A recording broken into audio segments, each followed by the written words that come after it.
And if I see an article written by Rihanna, the person who literally created Fenty Beauty, then Yeah. I'm going to trust the advice that I'm going to get from that content Yeah. versus someone who just might be sort of like a beauty blogger per se, who might be also writing a very similar article.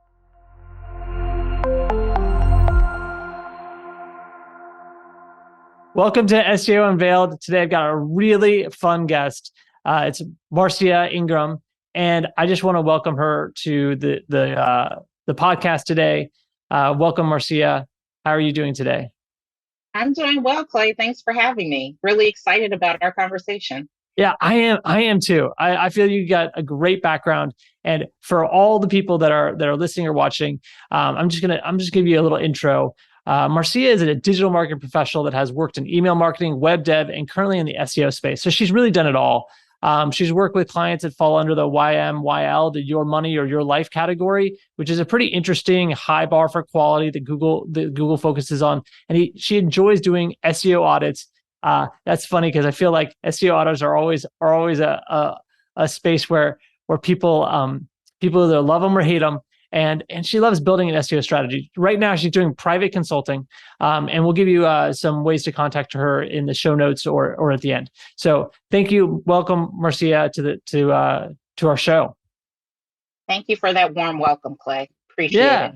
yeah, I'm excited. So, the one of the questions I always like to kick off is, people come from so many different backgrounds in this space, and you did too, because it sounds like you've done so many different things. And like, what got you into SEO in the first place?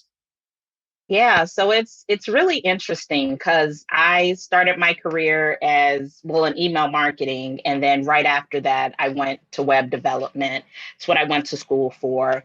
So I've always sort of done SEO, but I like to call it like SEO light because I wanted to make sure my homepage had a title tag and a meta description, and that's really all I focused on when I built websites. That was the only page.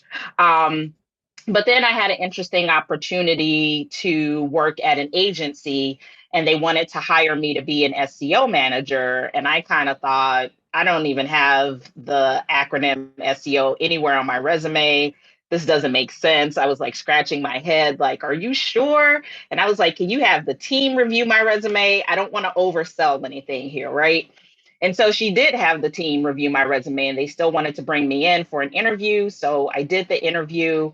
And when I finally talked to the person who would be my manager, she was like, look, here's the deal. You know how to read and write code. If you can teach my team that, we will teach you SEO. And I was like, oh, perfect. Like this is a perfect situation for me right now. I also just felt like I was in a transitional point in my career. Like I had done so much web development, and I had worked for Capital One, and I worked for a law firm. And so I had already sort of done and had that experience. So I was also just looking for a career shift. So it couldn't have come at a more perfect time for me. Yeah. I worked at an agency. But yeah, that's how I got into SEO fundamentally. I love that story because when I like read your bio of like email marketing and web dev, I'm like, this is a great way to get into SEO because you have such a good foundational background. Like you have a marketing background, plus the technical side of things, which to be honest, I feel like is not that challenging, but it just takes time and dedication to learn it. And so, Yep. not the web dev part, but the technical SEO aspect of it. And so it's like if you already have that web development background, technical SEO is so much easier for you because just understanding what HTML is and kind of getting over the barrier of what of reading code is already done. And so I feel like when I understand your background, I'm like, wow, this is like, it's a good match for the industry. And I would probably see your resume and be like, yeah, that's a total slam dunk. Great hire too. So it's interesting how, when you're in your own kind of resume driver's seat, how sometimes you second guess yourself. But if you keep on pushing through like you did and have an open mind and kind of, push through it, you can get an interesting opportunity, which you never really thought was really what you were going for, but it can end up working out really well. I love SEO because there's so many avenues. And I'm glad you found a great one there. So, I mean, I'd love to, you've got such a good perspective. So I'd love to get more insight about what trends in general are you noticing in SEO right now that you're just excited about? Yeah, I would say one trend for me, we got the call sort of from Google a few years back that Core Web Vitals was going to be hugely important and very impactful. And so I feel like there are a lot of companies that are sort of playing catch up with that and trying to figure out how to get their Core Web Vitals in a really good place. I think that also brings in that complexity and where my background definitely suits me because if you've got that technical aspect of SEO, like you said, then you sort of understand exactly what you need to do to get Core Web Vitals in a really, really good place. So Yeah. I'm really excited about that. Still excited about page load speed, obviously, because we know that that's an important factor. More and more people are using their mobile devices to sort of do searching, and some people don't even own computers anymore. It's all about their smartphones, right? So that's still very much important. But I think the one that really has me super duper excited right now would have to be E.A.T strategy, which stands for expertise, authoritativeness, and trustworthiness. And what that strategy basically says is if I go to a website, I want to know that the content I'm reading is from an expert. So, a prime example of that, if I am looking up how to reduce diabetes or what kind of diabetes medication I should be taking, I'm hoping to hit a blog post that's written by a doctor who has those acronyms behind their name. So I can see that this is coming from an expert community. That is the sort of really, really good place to sort of be in because you're having this written from someone in the medical community. So people are going to be more willing to trust that versus going to a blog post that's just written by a content writer. So That's yeah, each strategy is the one for me.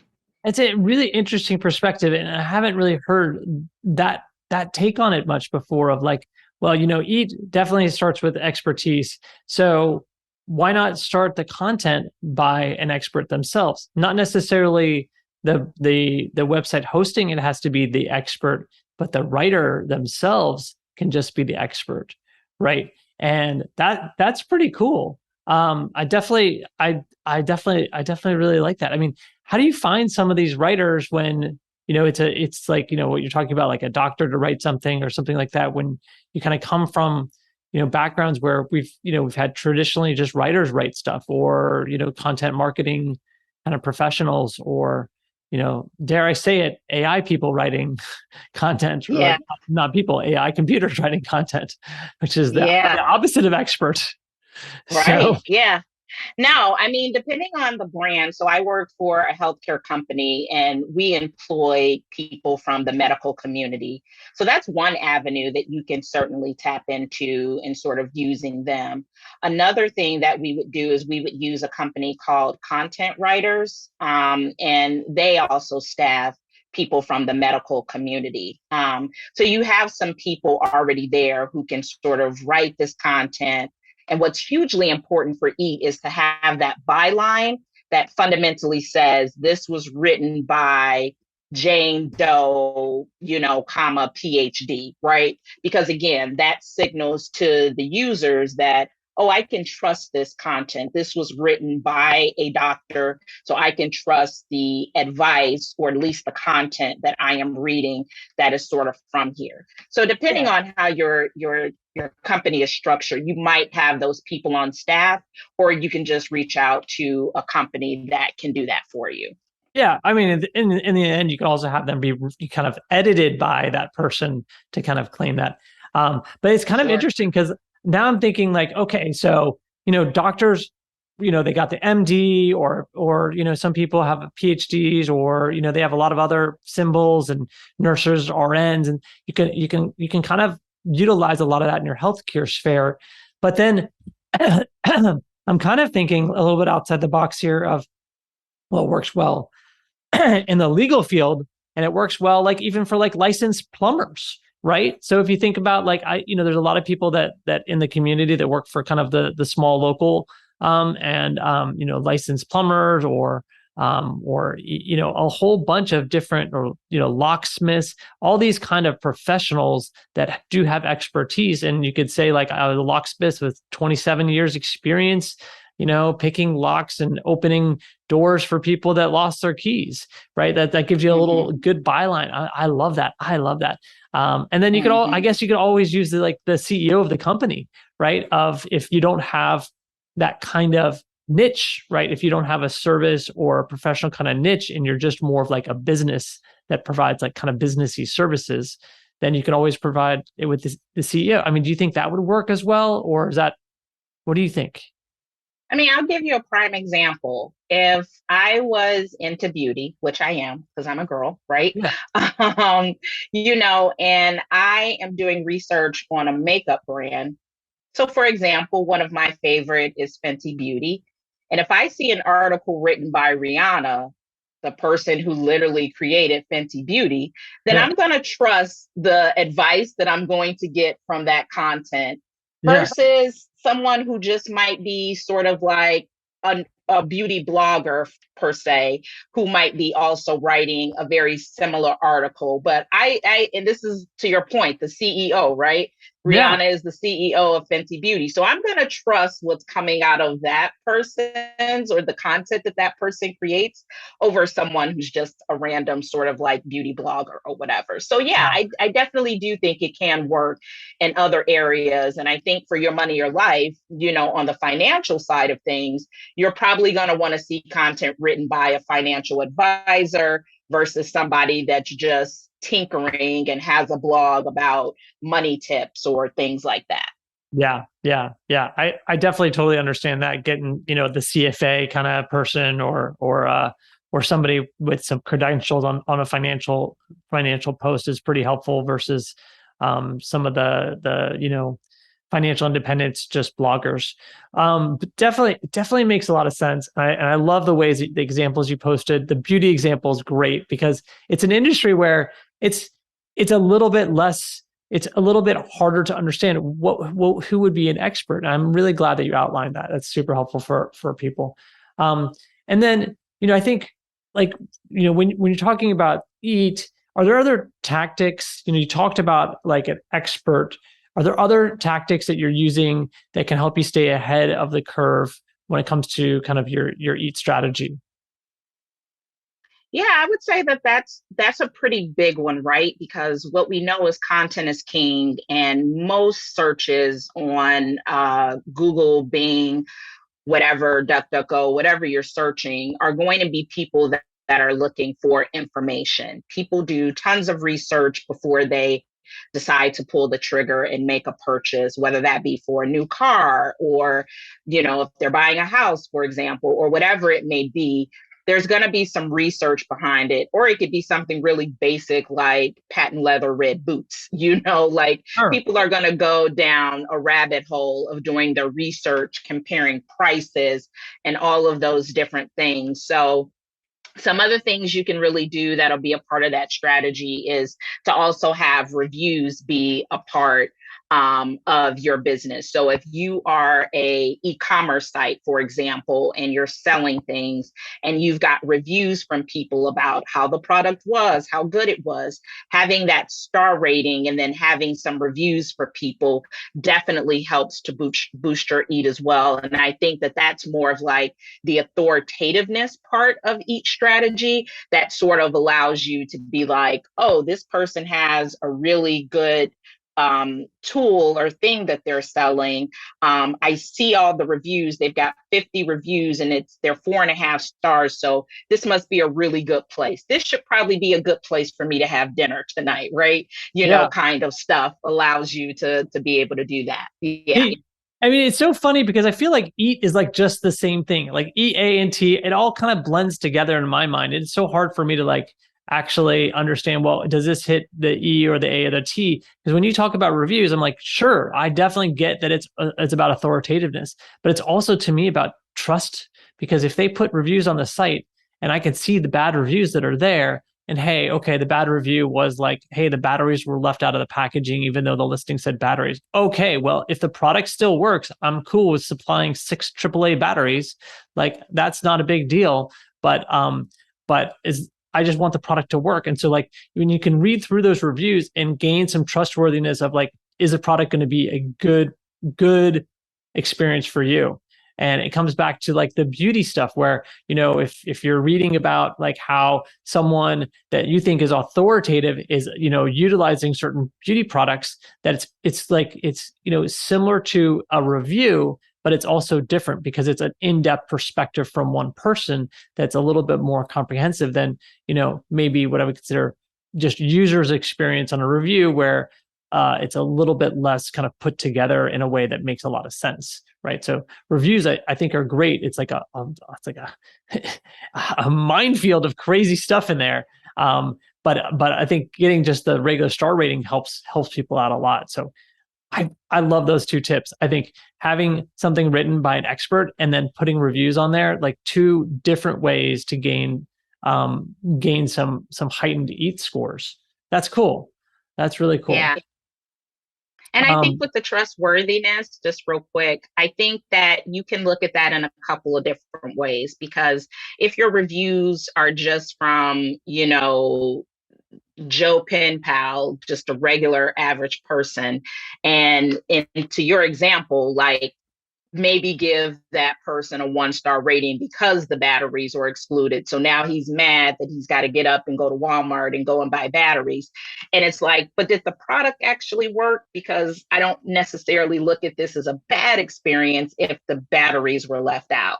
That's an easy, simple type of fix, right? So I think reviews can kind of go in a couple of different directions. And I think where the trustworthiness might actually come in is if you have someone that, let's say, an actor or an actress, for example, that's endorsing a product and you really align with that person, I think that's where that trustworthiness, you can sort of put the pedal to the gas on something like that, because you're just like, oh, this is being endorsed by Gwyneth Paltrow, and I know she's a healthcare beauty guru, so I'm going to trust this thing because she endorsed it, right? Versus, the Joe Smoke kind of person. So there's some good and bad with reviews for sure. It's so interesting because I feel like identity, you're starting to touch on like identity, like how does the person that's reading or looking or trying to buy something or figure out what they want to, the information they want to gather, how are they consuming that, and are they relating to the person that has written it? So when you're talking about like the health space, like I totally get it. You don't have to actually identify that well with a doctor. You just have to understand like they're a doctor and they've gone to, 4 years of school and then 4 years of like residencies, and they've done all this training. So they probably have a good basis to provide some insight. But when you're talking about like beauty products or even like maybe general merchandise kind of things, identity might play more of importance of a factor, right? Like the beauty industry, identity seems like a huge factor. Like if I'm looking for something, like, I don't know, if I'm looking for like, some new board shorts because I buy board shorts all the time. Like, I guess, like if I see someone that is like, a 17-year-old, to me, I'm much older. So if I see a 17-year-old sporting this brand, maybe that brand's not for me. Maybe I need a more like kind of, broader appeal brand, or someone that's like, that meets kind of like my identity. Or, I like to kiteboard. So like maybe there's, a bunch of kiteboarding kind of people that like that are wearing these kind of things. And so you're kind of like, well, I'm more like these people. And I do that activity. So I'm going to look at what's going on in that area. And so I guess I would trust those kind of things more just because I identify with those kind of groupings. I think it makes a lot of sense, especially in the beauty space, because it's like you're kind of like wanting to have, maybe you don't want to look like Gwyneth Paltrow or Rihanna, because I mean, but like you kind of like aspire to have this like this trend. You like to like, I mean,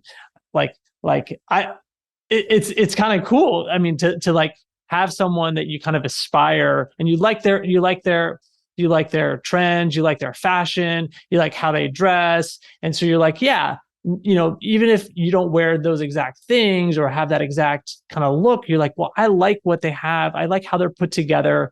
And I mean, like as a man, I can be like, oh, I mean, I can see other people and I'm like, well, I like how they're put together or they're put together, and I can kind of identify it. And it gets a little judgy, and I don't want to get all judgy there, but I feel like there's a lot to that when you're like going through content and you're like, I'm reading reviews on Amazon all the time, and I'm like, I don't know who this person is, but the one thing I like about the Amazon reviews is if they've been given the product, they'll usually say they've been given the product, which I actually appreciate, and I still will have, I would still read those reviews and take them into account.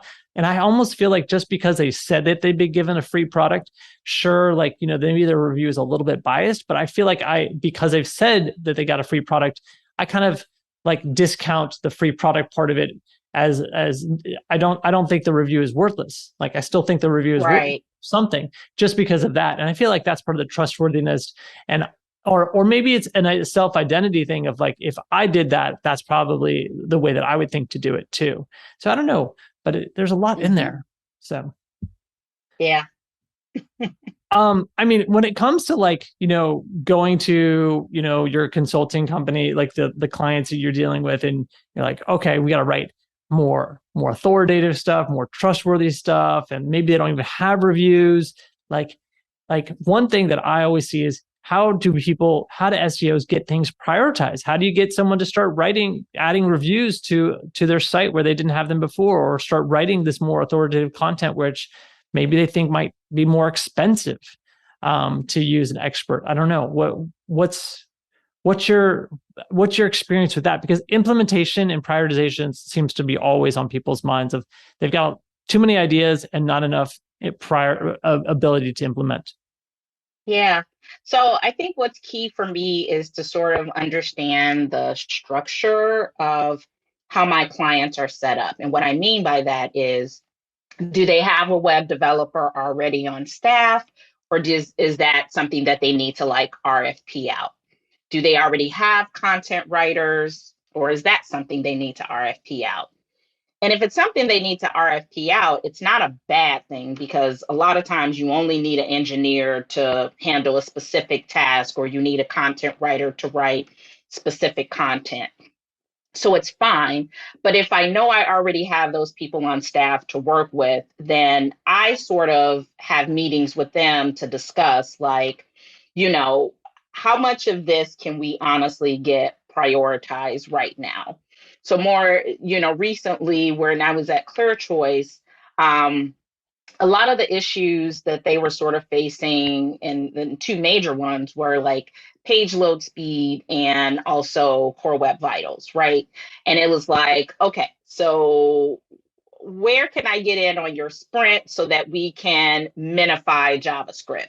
Or where can I get in your sprint so we can compress images? I think that's just a natural conversation you have to have with your developers. And if it's like, oh, you can't get in on this sprint, the next sprint is 8 weeks out, then I sort of shift my focus to, all right, well, let me talk to my content folks and see where I can get in and sort of work with them on content, because it might make more sense for me to now prioritize content over this web dev work that I need, because I know I've got 8 weeks out before I could even start discussing what that'll actually look like.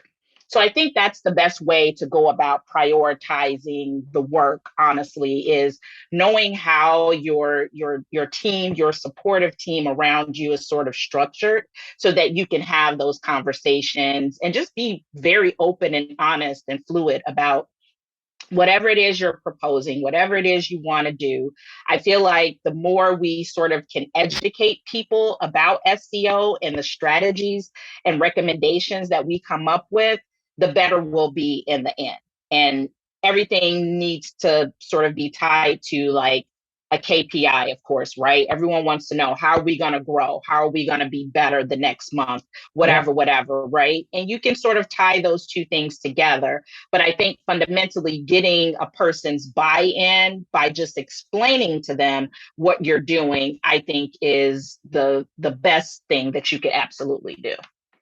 Yeah, I mean, I really love that. It's like thinking smartly and thoughtfully about the strategy based upon the structure and the resources that you have, right? And recognizing that even if you think that some of the technical SEO is your highest priority, if there's a big blockade, like, what can you do now that you can still do that may not be technical SEO, might be on the other side, might be content, it might be, a whole bunch of other different things. But what can you do? And then reprioritize your list based upon what you can do to start to gain some of that momentum, right? Because I'm sure if you focused on the content and you got some real good results after a couple months of working on the content, it'll be a lot easier to get things prioritized on the development side too, right? Because it just feels like you'll gain some trustworthiness inside the client structure too, which goes back to the E.A.T score. Yes, absolutely. Because you have to be the expert and authoritative and trustworthy within your organization. It's almost like SEOs need to be E.A.T themselves, which Yep. we can make a funny meme about that. Yes, we should. Yeah. So, I mean, one thing I'm always curious to know is, is there something everyone in industry is trying to do that you've discovered a better way to do?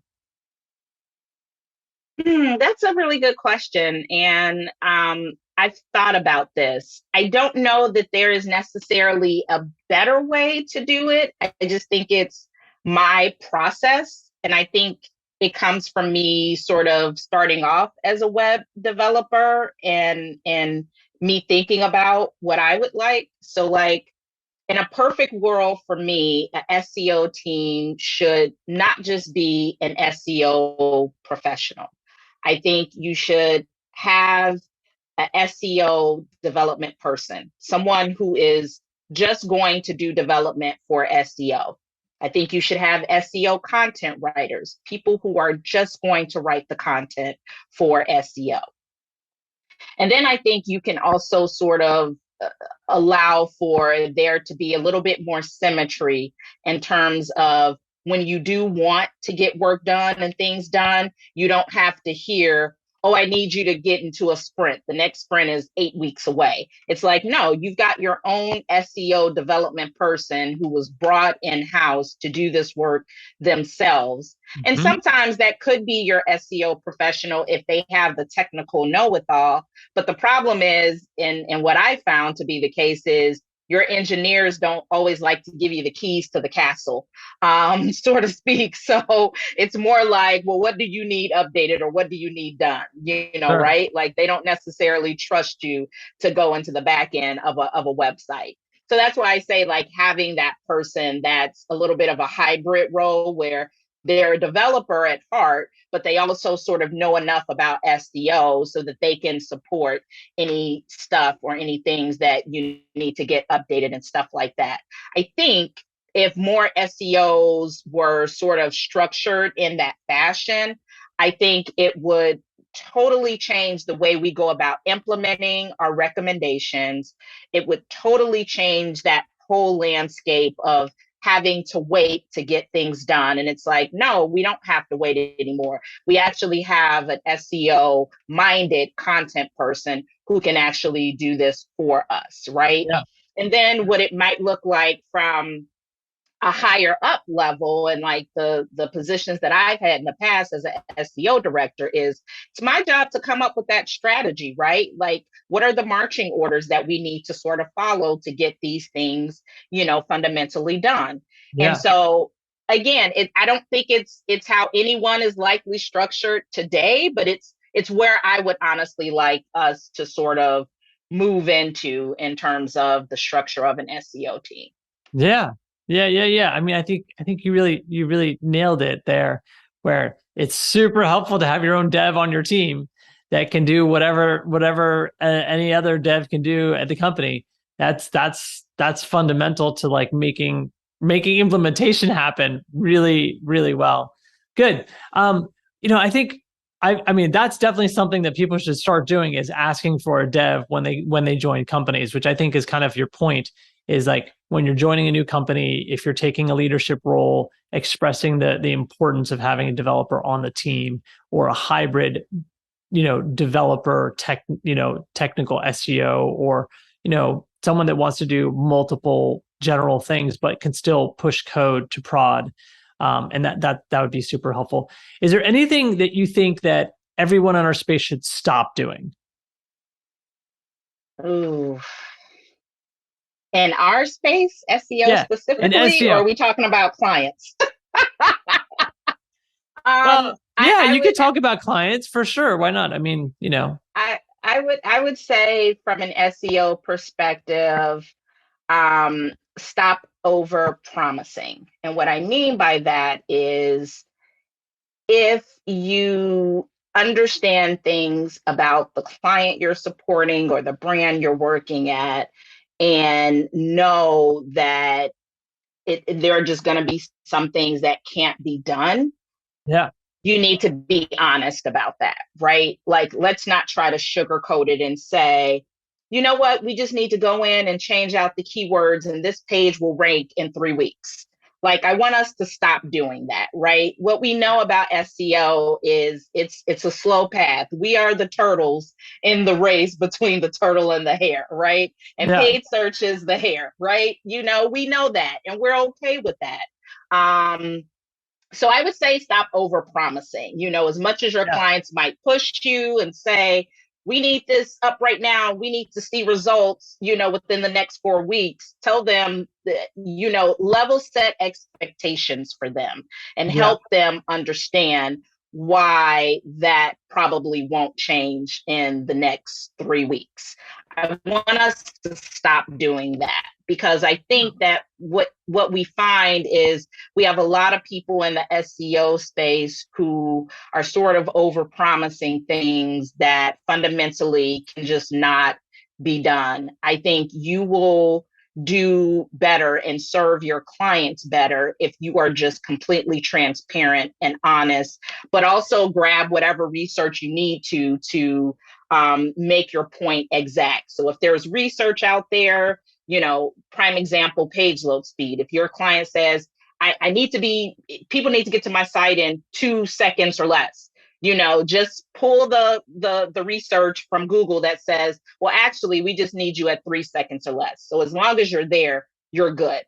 yes. So I would say that would be a big one for me. Sweet. I mean, that's really helpful of not over promising, because I feel like that is definitely apparent in the space. And it is also a space where I think results can vary really widely. And so even if you think you can get results quickly, your results can vary. And so you don't want to be put in a tough position with your boss or with clients or anybody, because you've overpromised that you're going to have real results in a few weeks, where you could kind of space it out and say, for the next quarter, we think we're going to have some results. We're going to try a bunch of things. We're going to test a few things, and we're going to change how we do this.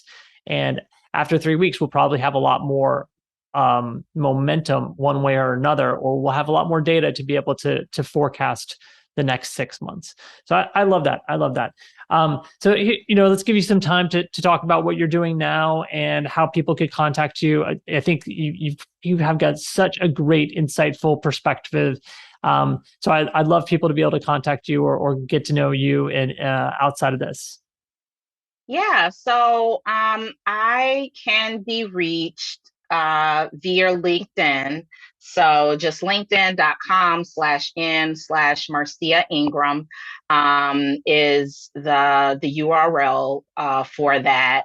My next opportunity, I think, is probably around the corner because the great thing about SEO is that there's always going to be companies and businesses that are looking for people. So while I'm doing some consulting right now, which is honestly a good thing, and it's not uncommon for SEO professionals to sort of have their 9 to 5 and then a consultancy sort of Yeah. on the side. It's very common, but I've gone back to doing a little bit of web dev work as well, because I kind of sort of missed that a little Yeah. bit. So that's been fun for me. I'm covering someone's maternity leave right now. So that's been a lot of fun. And so I would just say, like, for me, like, I love being able to talk about both the technical and the content side of SEO, but I'm constantly researching, I'm constantly increasing my knowledge base. I subscribe to all the blogs that are, sort of out Yeah. there, to sort of learn more and more. Always looking at Google algorithm updates and like what does that mean? What might that mean for my client? Will there be any impact? So spending a lot of time in Google Analytics to fundamentally see those shifts and those changes. And then the other place you can find me, although not as much because I don't post as much on it, is Twitter. I'm Sure. listed as Faux Geek on Twitter. So that's FAUXGEEK on Twitter. If you want to reach out to me there as well. That's a great handle. I love that. All right. So thanks so much for joining us today. That's a wrap. And I just really want to thank Marcia Ingram for coming on today and giving us your story. Really appreciate it. Thanks so much for listening today.